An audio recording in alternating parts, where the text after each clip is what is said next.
Hello, and welcome to another episode of Essential English for Conversations. I'm Dr. Priscilla, a native English speaker, and I live in the United States.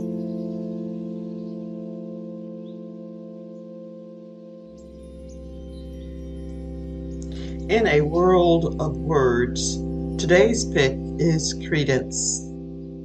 Now, Credence isn't about how you decorate your living room or the latest pet fashion trend. It's about belief, trust, and acceptance.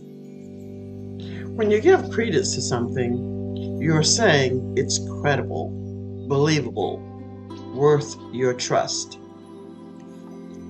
Imagine your cat, whiskers twitching, suddenly jumps onto the bookshelf.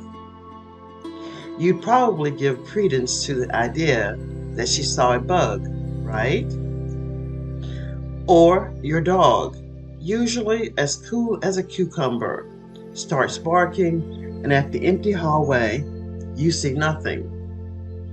You might give credence to the thought that he heard something you didn't. So, next time your parrot squawks about a new diet or your goldfish seems to be eyeing the castle suspiciously, remember credence.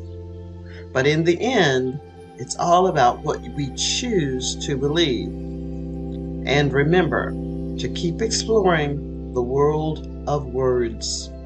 Hit that like button, drop a comment, and subscribe to our channel. Until next time, keep giving credence to your curiosity. Drop a comment and subscribe to our channel. Until next time, keep giving credence to your curiosity.